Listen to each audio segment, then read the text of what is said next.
दर्शकों, जय श्री कृष्णा। मकर संक्रांति के पावन पर्व की आप सभी को अनंत अनंत शुभकामनाएं। मकर संक्रांति का पर्व आध्यात्म और खगोल शास्त्र का विलक्षण पर्व है।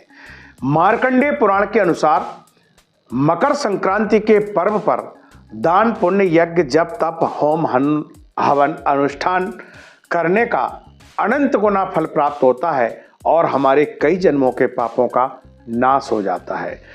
ऐसा कहते हैं शास्त्रों के अनुसार, यानी ज्योतिष की गणना के अनुसार सूर्य देव मकर राशि से लेकर के कर्क राशि तक का जो 6 महीने का समय है उत्तरायण काल कहलाता है। यह देवताओं का दिन है। और कर्क राशि से धनु राशि तक का जो 6 महीने का समय है यह देवताओं का की रात्रि कहलाती है और यह समय सूर्य का दक्षिणायन काल कहलाता है। सूर्य के उत्तरायण काल में यदि किसी की मृत्यु होती है तो वह मोक्ष को प्राप्त होते हैं। महाभारत की कथा के अनुसार भीष्म पितामह को इच्छा मृत्यु का वरदान प्राप्त था। इसके बाद भी वह 6 महीने तक बाण शैया पर रहे।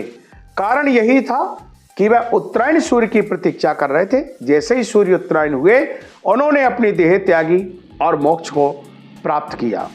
साथियों, सूर्यदेव जगत की आत्मा है और शनिदेव कर्म प्रदान ग्रह हैं।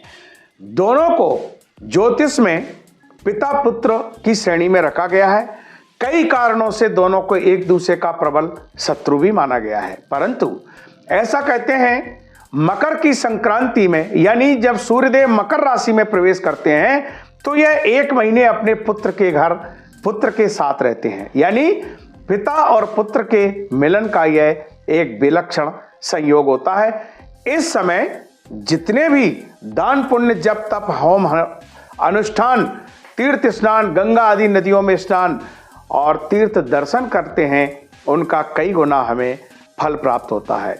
इस बार मकर संक्रांति 14 जनवरी 2026 यानी माघ कृष्ण पक्ष एकादशी बुधवार, इस दिन षठ तिला एकादशी का हमें संयोग प्राप्त हो रहा है। इसलिए भी यह पर्व एक विलक्षण पर्व हो गया है। इस दिन चंद्रमा अनुराधा नक्षत्र में रहकर वृश्चिक राशि में रहेंगे।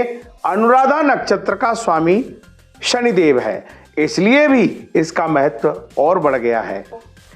मकर संक्रांति पर दान करें, असहाय निर्धन लोगों की मदद करें, गर्म कपड़े दान करें, गुड़, तिल, खिचड़ी आदि जो भी आप दान कर सकते हैं यथाशक्ति दान करें और पुण्य लाभ प्राप्त